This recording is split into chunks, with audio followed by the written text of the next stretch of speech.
m'appelle Christine, j'ai fait 13 ans d'analyse génétique. Et tout au long de ces années du travail auprès de l'ADN, il y a une passion, un intérêt grandissant pour une science qui était nouvellement émergente, qui est l'épigénétique. C'est vraiment l'aspect par excellence qui va permettre de faire du lien, et c'est l'objectif en fait de ces journées, parce que c'est vraiment au carrefour entre les gènes que l'on hérite de nos parents et l'environnement dans lequel on va grandir.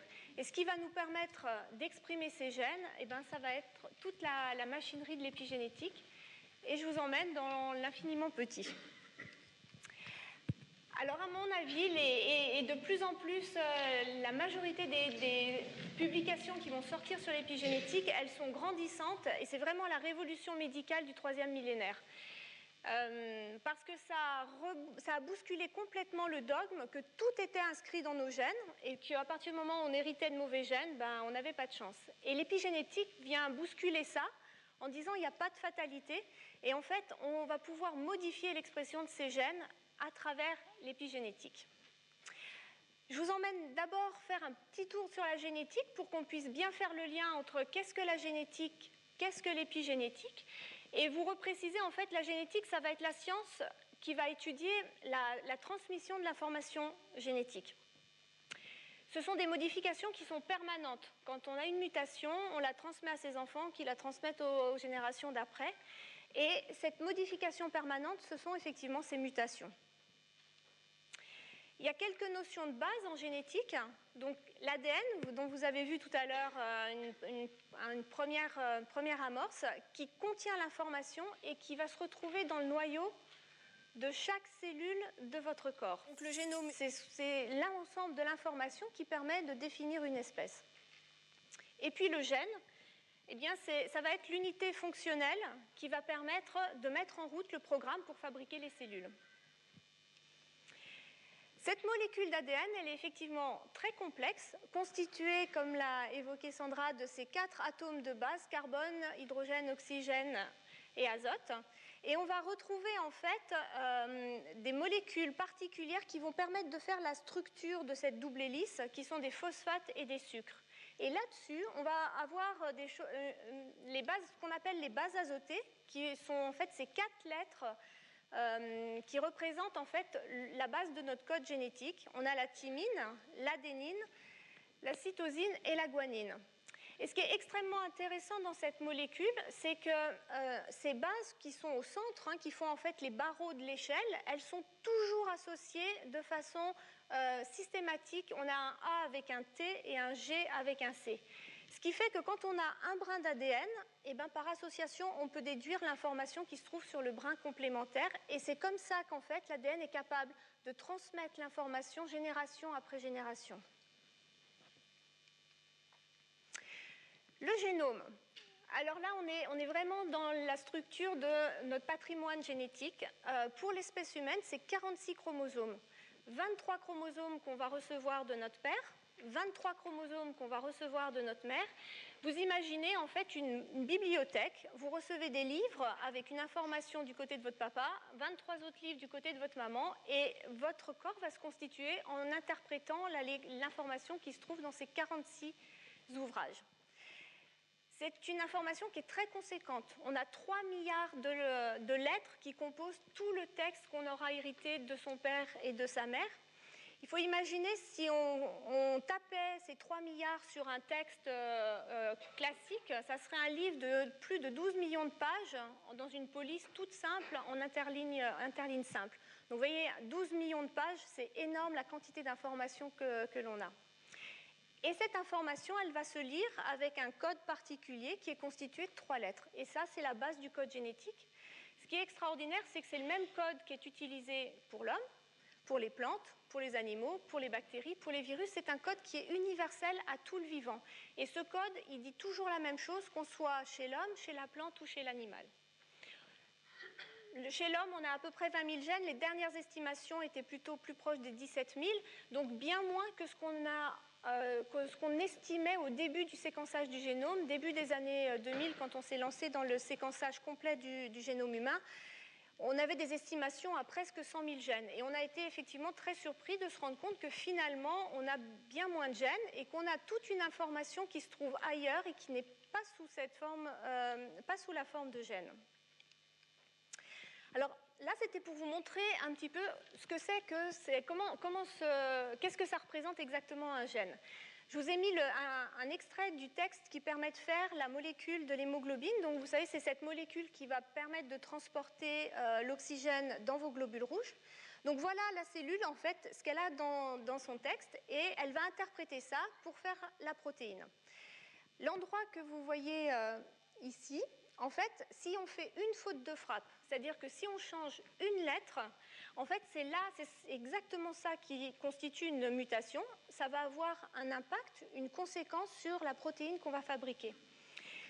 Et l'exemple que je vous ai mis, c'est l'exemple de l'anémie falciforme. Donc, on a changé un A en T, ce qui change l'acide aminé correspondant. Et les globules rouges, au lieu d'avoir cette forme bien spécifique qui leur permet d'être fonctionnels, deviennent dans une forme qui est beaucoup moins efficace pour transporter l'oxygène. Donc voilà, ça c'était un petit peu pour vous placer finalement qu'est-ce que la génétique. Un texte écrit en dur, on se trompe de lettres, ça a une conséquence sur les protéines qui vont être fabriquées. Et là, comme je vous l'ai dit, vous avez vu, le texte, il est conséquent, 3 milliards de lettres. Si on regarde au niveau de la cellule ce que ça représente, chaque noyau cellulaire contient 2 mètres d'ADN mis bout à bout. Et la taille du noyau, c'est 10 microns. Donc effectivement, il y a une contrainte spatiale qui est très forte pour la cellule. Pour illustrer avec des choses qui sont plus parlantes, ça serait faire rentrer l'équivalent de 4000 km de corde dans un ballon de basket. Voilà, comme ça, ça vous permet un petit peu de mesurer le challenge auquel est confrontée la cellule, parce qu'évidemment, il faut ranger toute cette information et en même temps lui permettre d'être encore accessible. Alors la solution qui a été trouvée, c'était de compacter.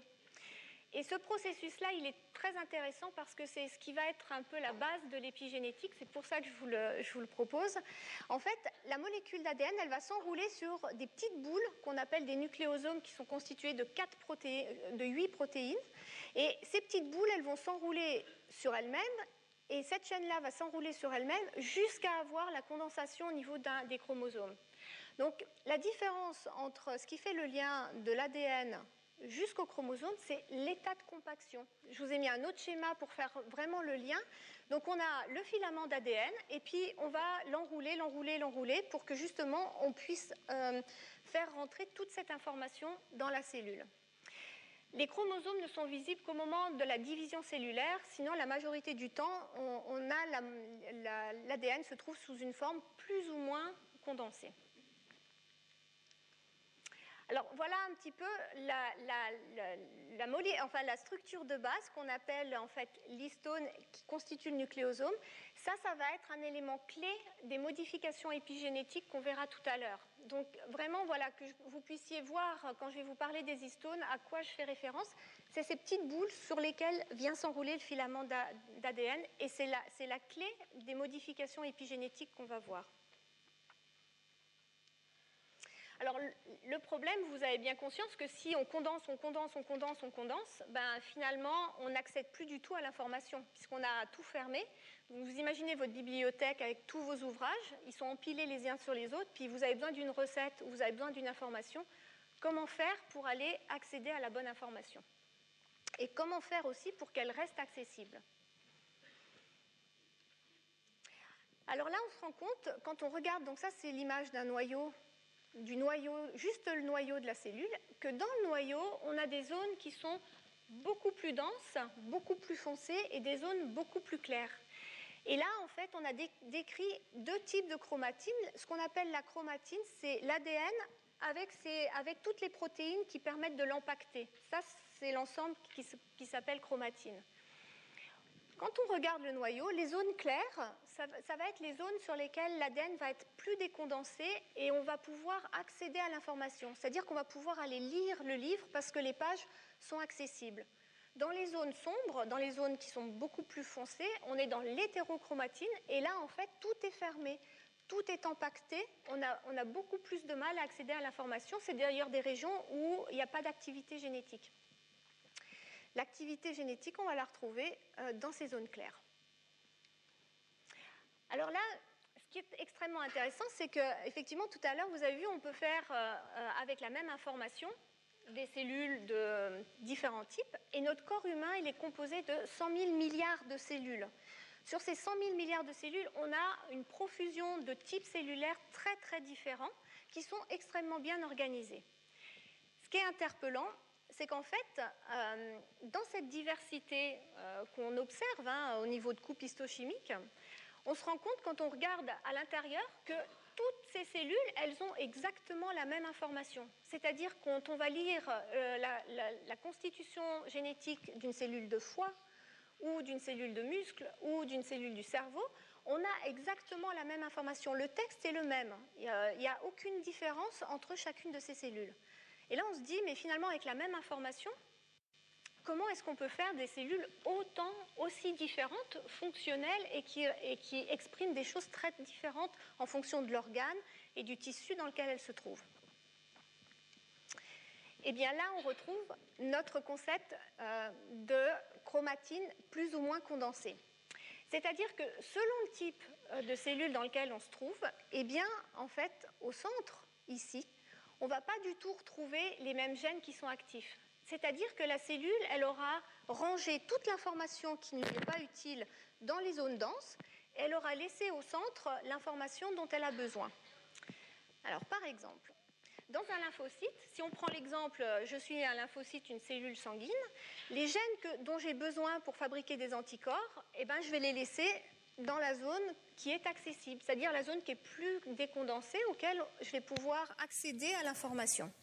Par contre, toute l'information qui est utile, par exemple pour les neurones, faire des neurotransmetteurs, cette information-là, je vais plutôt la mettre dans les zones denses pour qu'elle ne m'empêche pas d'accéder à l'information dont j'ai besoin.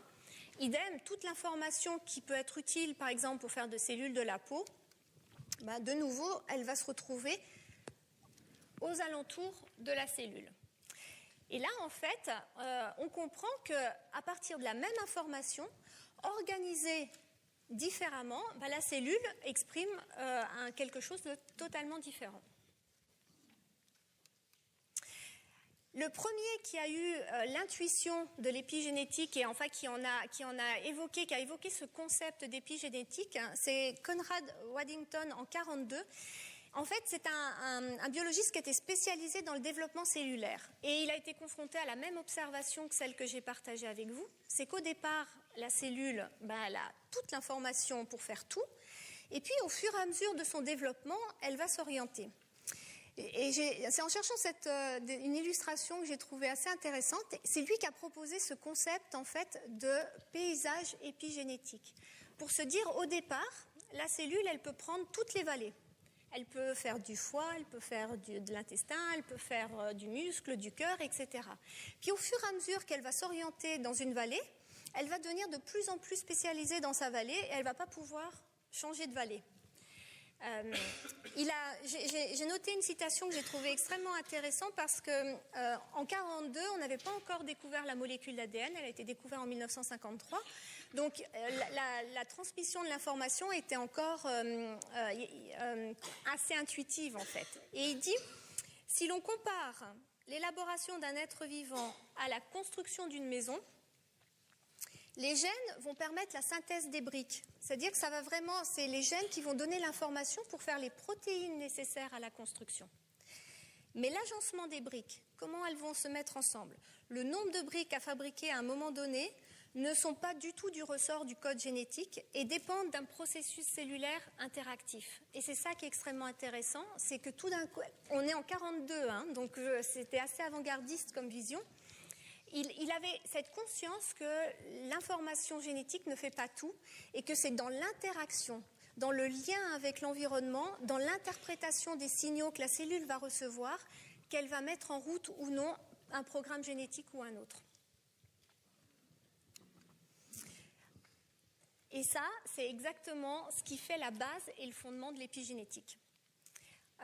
c'est la clé en fait de la diversité cellulaire parce que chaque cellule, elle va mettre en place ces modifications épigénétiques, compacter son ADN d'une certaine façon qui va lui permettre de garder son identité propre et de ne pas dévier du programme de la fonction de l'environnement dans lequel elle se trouve, puisqu'une cellule de foie continuera à fabriquer tout ce qui est nécessaire à la fonction du foie et ne va pas tout d'un coup se mettre à fabriquer une protéine de muscle ou autre chose. C'est donc cette nouvelle science qui va nous permettre de regarder les modifications qui vont être héritables, ça je vais vous montrer tout à l'heure, mais ce qui est extrêmement intéressant par rapport à la génétique, c'est que ces modifications, elles sont réversibles. Elles vont affecter, en fait, elles vont modifier l'expression des gènes, mais pas le contenu des gènes. C'est-à-dire qu'on va venir... l'épigénétique va permettre de modifier la façon dont les gènes sont exprimés et pas le contenu du gène. Et ça, c'est intéressant parce que finalement, ça donne un accès à quelque chose de beaucoup plus dynamique que la génétique qui figeait les modifications.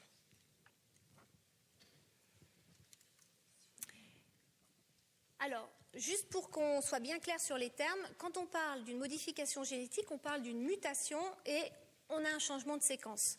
Typiquement là, l'illustration, je change la lettre, ça va changer l'acide aminé qui compose la protéine, et là, j'ai une modification en dur qui est irréversible. Quand on parle d'héritable, ça veut dire qu'en fait, la mutation qu'on a observée à une génération, on va la retrouver à la génération d'après et à celle d'après. Alors évidemment, il y a différents types de transmission, il y a certaines mutations qui ne sont pas exprimées à toutes les générations, mais le principe, c'est que j'ai fait une faute de frappe, la mutation est ancrée en dur dans le texte et je transmets à la génération d'après. Maintenant, si on compare les deux, une modification génétique versus une modification épigénétique, alors, côté génétique, on a une modification de séquence. Côté épigénétique, on ne modifie pas la séquence, mais on va modifier l'activité de l'expression. C'est-à-dire que là, on est dans quelque chose de dynamique. J'exprime pas, le gène produit une protéine ou ne produit pas la protéine. Les deux sont héritables, donc les deux sont transmissibles à la génération d'après. Et ce qui fait la clé et à mon sens tout l'intérêt de l'épigénétique, c'est que si côté génétique on est irréversible, côté épigénétique, alors c'est réversible. C'est-à-dire que la façon dont on va exprimer nos gènes, on va pouvoir intervenir dessus et modifier ça. Alors, maintenant que vous voyez un petit peu le contexte de l'épigénétique, sur quoi repose-t-elle? En fait, épi, qui vient se rajouter à génétique, en grec ça veut dire dessus. Donc, ce sont en fait toutes les modifications qui vont venir, les modifications chimiques qui vont venir se mettre sur la molécule d'ADN et pas modifier la molécule d'ADN dans l'information qu'elle transmet. Pour simplifier, j'ai pris les deux grands types de modifications épigénétiques qui sont les plus connus. Il y a d'autres mécanismes, mais comme ça vous permet d'avoir déjà une vision peut-être relativement conceptuelle en tout cas. Le premier type de modification, ce sont la méthylation. En fait, c'est la méthylation, c'est-à-dire qu'en fait, on vient rajouter des groupements méthyl. Après, peu importe le nom, mais l'idée, c'est qu'on vient rajouter un groupement méthyl qui va permettre de condenser, de comprimer, de compacter la molécule d'ADN. Et quand on rajoute ce groupement, on est plutôt dans un processus où on inactive génétiquement la région qui va être méthylée. Évidemment, il y a un pendant. Quand on rajoute des groupements acétyles, donc quand on est plutôt dans l'acétylation, là, on va plutôt avoir tendance à décompacter. On va plutôt tendance à ouvrir la molécule d'ADN, donc du coup à la rendre accessible pour pouvoir exprimer tous les différents gènes. Là, c'était pour faire le lien avec la chromatine dont je vous ai parlé tout à l'heure. Quand l'ADN a des groupements acétyles, donc quand on a rajouté ces groupements acétyles, on est dans la partie active. Vous savez, on est plutôt dans la zone centrale de la cellule. C'est comme ça qu'en fait la cellule, elle peut organiser les gènes dont elle a besoin. Ça va être des régions qui vont plutôt être acétylées et plutôt accessibles et décondensées. Et puis par contre, les zones qui sont plus denses, qui sont plus sur la périphérie ou au centre, qui sont très foncées, l'hétérochromatine, on va plutôt être dans des régions qui vont être avec plus de groupements méthyles, qui vont inactiver ces régions-là. J'ai essayé de vous mettre des images pour que vous puissiez illustrer un petit peu ce que c'est. L'idée, c'est de reprendre, donc vous avez la molécule d'ADN, vous vous rappelez, enroulée sur les grosses boules de perles, là, les nucléosomes, et quand on rajoute ces groupements méthyles, on ne peut pas lire, on n'accède absolument pas à l'information. Et ça permet d'éteindre certains gènes, des gènes dont on ne souhaite pas l'expression. On va en fait, dans la diapo suivante, en fait, vous avez dans la figure A un gène, le promoteur c'est la région qui permet de dire, voilà ce gène-là on va l'exprimer, c'est à partir de là que démarre l'expression d'un gène. Si sur cette région-là on rajoute des groupements méthyles, le gène devient silencieux et il n'est plus exprimé. Donc vous comprenez un petit peu comment la cellule, elle peut dire ça j'exprime pas, en rajoutant ou en enlevant ces groupements méthyles. Et ça, c'est un processus qui est dynamique, c'est pas figé, c'est-à-dire que parfois ça peut être méthylé, parfois ça peut être déméthylé. Ça veut dire qu'on peut avoir intérêt à soutenir la méthylation ? Alors, de nouveau, ça va dépendre des gènes qu'on veut méthyler. Typiquement, un gène qui va être plutôt un activateur de cancer, évidemment, il vaudrait mieux le méthyler pour ne pas l'exprimer. Par contre, des gènes qui sont des réparateurs d'ADN, s'ils se trouvent trop méthylés, ils ne sont pas exprimés et du coup ne peuvent pas remplir la fonction. C'est intéressant l'épigénétique parce que ça nous oblige à revoir notre concept de dualité, c'est bien, c'est mal, il faut méthyler ou il faut déméthyler. Et là, de nouveau, tout dépend le contexte, tout dépend ce qu'on éteint et tout dépend ce qu'on allume. Et on peut remodifier quelque chose d'éteint ? Oui, c'est un processus qui est dynamique, tout à fait. Les études, je vais vous montrer après quelques études qui ont mis en évidence des modifications durant la vie adulte, de choses qui ont pu être héritées et qu'on peut reprogrammer. Donc, le pendant, la chromatine active, alors là, vous voyez, en fait, l'idée, c'est que les protéines qui permettent de reproduire l'ADN, comme la chromatine est beaucoup plus lâche, beaucoup plus décondensée, on accède à l'information et on peut, à ce moment-là, exprimer le gène. Donc là, c'est intéressant parce que d'un côté, on rajoute quelque chose, ça éteint, et de l'autre côté, on rajoute quelque chose et ça permet d'activer. Donc là aussi, ça permet de revoir nos concepts de quand on ajoute, c'est bien, quand on enlève, c'est pas bien. Non, ça donne une multitude de possibilités à la cellule pour pouvoir ouvrir, fermer, j'éteins, j'allume. D'ailleurs, en fait, le code épigénétique est extrêmement complexe. Je vous ai juste mis... pour mesurer ça, donc au centre, vous avez le petit le nucléosome auquel se trouve enroulé notre ADN. Et les lettres que vous voyez, ce sont symboliquement les acides aminés en fait qui sont là. Et sur toutes ces positions-là, on peut faire 4000 combinaisons possibles j'ajoute un groupement méthyle, je l'enlève, j'ajoute un groupement acétyl, je l'enlève. Vous imaginez, on a des milliers de nucléosomes tout au long de notre génome et on peut jouer sur cet accès condensé-décondensé de façon extrêmement complexe. Et ça va donc permettre l'ouverture et la fermeture de millions d'interrupteurs sur notre ADN. C'est ce fameux ADN poubelle dont les scientifiques disaient au début des années 80, finalement on ne sait pas à quoi il sert, donc c'est de l'ADN poubelle. Puis on se rend compte en fait maintenant que c'est en gros notre panneau de commande. On a nos 20 000 gènes, plus ou moins on va dire, puis à côté de ça on a des millions d'interrupteurs qu'on peut ouvrir et fermer en fonction de notre vécu, de notre interaction. Je vais y venir. Donc voilà, un code épigénétique très complexe. Pour être honnête, les scientifiques commencent à peine à entrouvrir cette possibilité et on est bien loin de pouvoir interpréter et comprendre tout ce qui se passe. Le code génétique était beaucoup plus simple. On avait en fait 64 codons qui permettaient de faire toutes les molécules du vivant. Donc, juste pour vous mettre en parallèle, finalement, la complexité de cette nouvelle science qu'est l'épigénétique et puis le champ des possibles qu'elle ouvre. Donc, pour un petit peu synthétiser puis trouver une image qui puisse être parlante, vous pouvez en fait imaginer que l'ADN, ça va être le disque dur qui va contenir toutes les informations de la cellule. Donc, c'est ce qu'on appelle le génome. L'épigénétique, eh bien, ça va être le logiciel qui va permettre d'accéder à cette information, d'utiliser ou pas cette information, et ça va être l'épigénétique. Et cette utilisation, eh bien, elle va être différente en fonction des cellules, en fonction de l'environnement et des signaux qui sont captés par les cellules. La génétique, finalement, s'intéresse à moins de 2% de l'ensemble du génome. Et l'épigénétique, c'est ce qui va déterminer comment ces gènes vont être utilisés.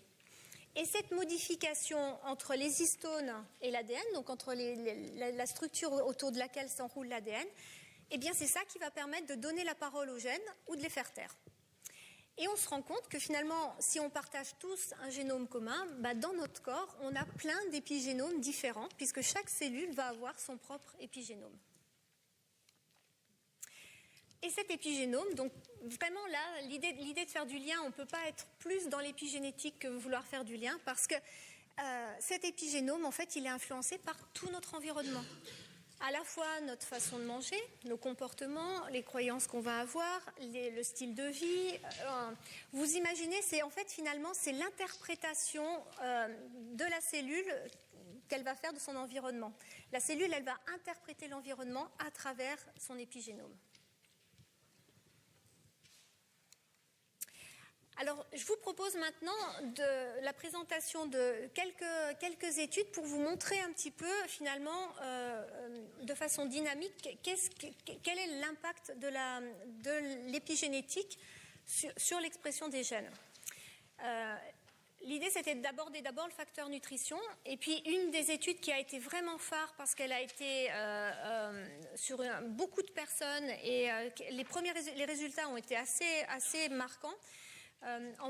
Dans l'hiver 44-45, les Allemands font un blocos au niveau de l'approvisionnement, et il y a une énorme famine en Hollande qui va toucher pendant plus de 6 mois en tout cas la population. Les femmes avaient moins de 500 calories par jour. Puisque tout était rationné, on peut retourner au registre, savoir exactement quelle était la quantité d'aliments qui étaient ingérés. Et il y a eu des suivis rétroactifs sur ces femmes qui étaient enceintes pendant cette période-là. Donc on a pu faire des suivis très précis sur les premiers trimestres de grossesse, deuxième trimestre, troisième trimestre, et voir en fonction des trimestres l'impact que ça pouvait avoir.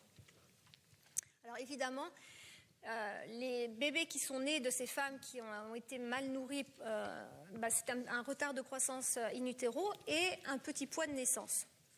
Là où c'est devenu beaucoup plus intéressant, c'est qu'on s'est rendu compte en suivant ces enfants que les petits-enfants, qui eux n'avaient pas du tout connu la famine, se retrouvaient aussi avec un faible poids de naissance et un retard de croissance, alors que les mères avaient eu une alimentation tout à fait correcte.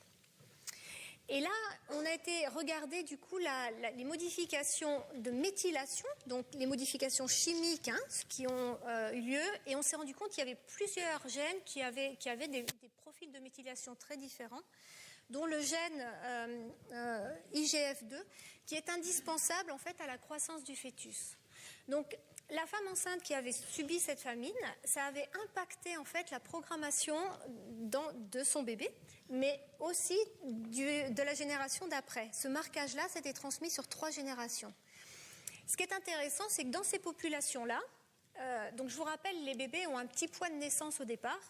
On s'est rendu compte qu'il y avait une propension à l'obésité qui ne s'expliquait pas par le facteur alimentaire. C'est-à-dire quand on regarde ces personnes dans leur style de vie, on se dit mais finalement, il n'y a aucune raison d'avoir un problème de poids. C'est comme si en fait la cellule était restée, en fait le génome était resté avec l'empreinte de la famine et une surutilisation, une suroptimalisation de la moindre calorie.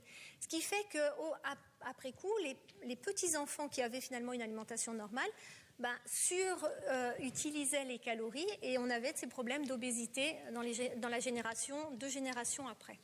Donc là, vous voyez une empreinte, facteur de stress qui se transmet sur 3 générations. Alors en fait, avec ce concept-là, là, l'idée, c'est de se dire, mais finalement, le bébé, quand il est dans le ventre, en fait, il a déjà les cellules germinales pour faire la génération d'après.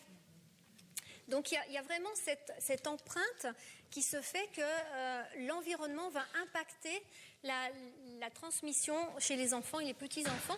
Et ça pas en créant des mutations, mais vraiment en modifiant la façon dont le génome va être utilisé. Le deuxième facteur que je voulais vous présenter, c'était par rapport à un stress, en fait. On l'a vu tout à l'heure, le récepteur. Là, en fait, typiquement, ça tombe très bien. C'est un récepteur au cortisol. C'est une étude qui a été faite à Genève. On a regardé, en fait, la méthylation de ce gène. Ce gène permet une adaptation au stress. S'il est méthylé, ben là, typiquement, on est dans le cas je méthyle, donc je ne sais pas bien réguler le stress et je vais réagir de façon excessive. Et ils ont observé en fait la transmission sur 3 générations. En fait, on est dans le cas d'un mari, le mari de la grand-mère qui va violer leur fille. Et de ce viol va naître une petite fille. Et ils ont regardé la méthylation de ce gène sur la grand-mère, la mère et la fille pour voir quel avait été l'impact de ce traumatisme. Et les résultats ont été surprenants parce que donc ça, c'est un profil de méthylation tel qu'on le voit. L'idée, en fait, la région qui nous intéresse par rapport au gène, elle se trouve ici. Vous voyez, la grand-mère, elle est à peu près à un niveau de 10. La fille qui a donc subi le traumatisme à un niveau plus impacté. Et puis, en fait, là où ça a totalement surpris au niveau des résultats, c'est que la petite fille, qui, elle, n'a pas vécu directement le traumatisme, ben, c'est elle qui a la plus forte méthylation du gène. Donc là, on se rend compte aussi qu'un impact, un événement traumatique dans la famille peut se transmettre sur 2 ou 3 générations. Alors ça, ce sont plutôt des facteurs qui ont impacté et qui ont modifié l'expression de façon, entre guillemets, délétère pour les personnes. Je vous ai dit que c'était modifiable et reprogrammable. Donc l'idée, c'était de vous présenter, pendant de ces 2 études, comment on peut finalement revenir et récupérer en fait l'expression soigner le traumatisme en quelque sorte. Donc là, dans l'idée, c'est une étude américaine. Ils ont observé la pratique de la relaxation. Alors ils disent relaxation au sens large parce qu'ils n'ont pas voulu orienter vers une méditation de pleine conscience, mais disons l'idée c'était d'encourager les personnes, des volontaires sains qui n'avaient aucune pratique particulière avant, de pratiquer ce qui les détendait, ce qui leur permettait d'être dans une forme de bien-être pendant 8 semaines. Donc on a observé finalement l'état de méthylation des gènes avant et après la pratique. Et on s'est rendu compte, en fait, ils ont regardé les gènes qui étaient particulièrement impliqués dans la réponse au stress. Alors, de nouveau, le tableau est assez dense, mais l'idée, en fait, c'est que vous avez le groupe N1, ce sont des contrôles qui sont en bonne santé sans pratique de méditation. Le groupe N2, ce sont nos volontaires qui ont fait 8 semaines de pratique. Et le groupe M, ce sont des praticiens de longue haleine, on va dire. Et quand on regarde et qu'on compare en fait l'expression donc des gènes, on se rend compte qu'entre le groupe qui ne fait pas du tout de pratique de relaxation versus les praticiens de longue haleine, on a 2909 gènes, l'expression de 2909 gènes qui changent. Donc vous voyez l'impact en fait entre ceux qui ont une pratique particulière versus ceux qui n'en ont pas. Et ce qui est intéressant, c'est que 8 semaines de pratique, ce qui n'est pas énorme, ça permettait déjà, par rapport au groupe contrôle, de modifier l'expression de 1500 gènes. L'idée, en fait, quand je dis modifier l'expression, c'est-à-dire d'éteindre les gènes qui ont tendance à nous augmenter le stress et d'allumer ceux qui permettent d'être beaucoup plus réceptifs et beaucoup plus zen en quelque sorte. Donc c'est pour ça que quand vous regardez en fait les couleurs vert c'est un gène qui est allumé, rouge c'est un gène qui est éteint. Donc évidemment c'est des ordinateurs qui analysent ces grilles-là, mais c'est pour vous montrer l'impact et l'effet d'une pratique de 8 semaines sur l'expression. J'ai pas fait de diapo, je sais pas si j'ai encore il est moins le cas. Je vais juste vous le dire oralement parce que j'ai trouvé ça extrêmement intéressant quand j'ai regardé certains papiers. Dans un hôtel américain, en fait, on avait deux groupes de femmes de ménage. Et le premier groupe, on a expliqué à ces femmes de ménage que l'activité qu'on leur proposait, de faire le lit, de se baisser, etc., ça avait un impact excellent sur leur santé au niveau cardiovasculaire et tout ça. L'autre groupe, on leur a simplement donné les consignes techniques sans faire aucun commentaire sur le bien-être pour la santé. Et au bout d'1 mois, on a regardé, on a mesuré là, c'est pour ça que je ne l'ai pas mis parce que ce n'est pas purement dans l'expression génétique, mais on a regardé la pression artérielle, le poids, des paramètres physiologiques. Et en fait, le groupe à qui on avait expliqué que ça avait un impact positif pour leur santé avait baissé leur pression artérielle, perdu du poids et se disait en bien meilleure forme que l'autre groupe qui faisait exactement le même travail, mais sans la croyance que c'était bénéfique. Donc voilà, ça c'est vraiment pour illustrer en fait la puissance de ce qu'on croit et de ce qu'on nourrit physiologiquement. La dernière étude que je vous partage, puisque je trouvais qu'effectivement en lien avec la médecine chinoise, ça pouvait être intéressant, c'est aussi une étude qui a été faite par le docteur Ariane Jacobino, qui avait déjà participé à l'étude sur le stress. Ils ont comparé 6 mois de traitement d'acupuncture en cabinet sur des cas d'anxiété et de dépression. Donc l'idée, c'est qu'on a regardé un autre gène, qui est le gène BDNF. Il va être impliqué en fait dans les maladies psychiatriques et neurologiques.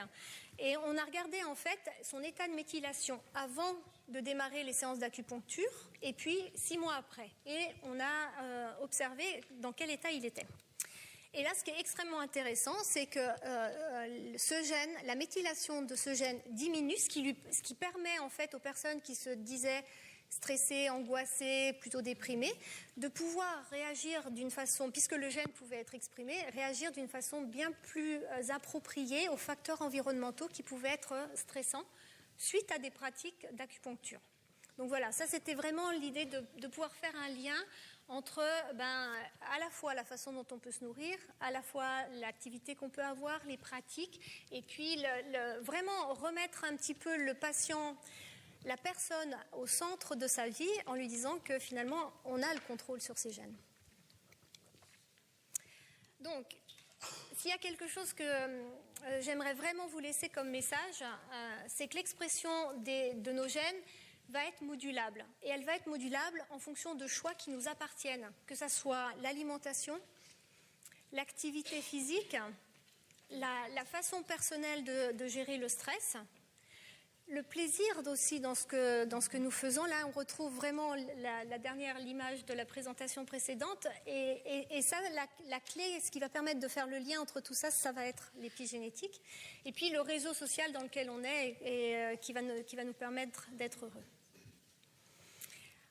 En conclusion, voilà, ce qui est important, c'est vraiment vous dire qu'on est bien plus que nos gènes. On ne peut pas se restreindre uniquement à se dire, voilà, j'ai des mauvais gènes et puis c'est tant pis pour moi.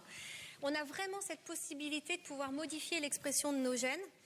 Et ça, je pense que c'est vraiment cette révolution du 3e millénaire. C'est-à-dire qu'on rend le pouvoir à la personne de dire c'est un nouveau champ des possibles qui s'offre à nous.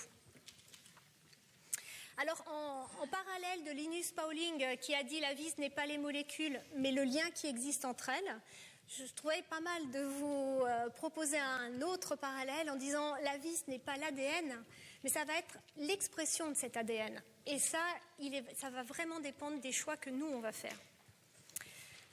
Donc voilà, c'était vous dire, en fait, le destin de vos gènes, eh bien, il est entre vos mains. Et vous avez vraiment ce pouvoir-là de pouvoir, maintenant que vous visualisez un petit peu ce qu'est l'épigénétique et comment ça fait le lien entre l'environnement et votre génétique, reprendre votre destin en main.